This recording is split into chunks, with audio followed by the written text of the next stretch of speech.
நான் ஆசைப்படுகிறேன் என்றதை எப்படி ஃப்ரெஞ்சில் சொல்றது? இப்போ வந்து நான் உதாரணத்துக்கு இப்ப நான் இலங்கைக்கு செல்ல ஆசைப்படுகிறேன். இல்ல நான் ஒரு வீடு வாங்க ஆசைப்படுகிறேன். ஒரு ஐஸ்கிரீம் சாப்பிட ஆசைப்படுகிறேன். ஓகே. அப்ப இந்த நான் ஆசைப்படுகிறேன் இதை வந்து நாங்க ஃப்ரெஞ்சில வந்து j'ai envie de ன்னு சொல்லுவோம். j'ai envie de. ஓகே. உதாரணத்துக்கு இப்ப நான் இலங்கைக்கு செல்ல ஆசைப்படுகிறேன் என்றால் j'ai envie de partir au Sri Lanka. J'ai envie de partir au Sri Lanka.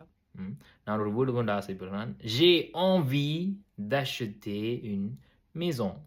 J'ai envie d'acheter une maison.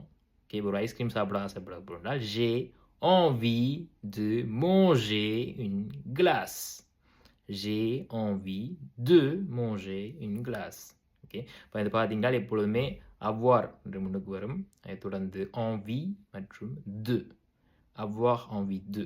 Okay. இப்போ நான் ஆசைப்படுகிறேன் என்றால் j'ai envie de.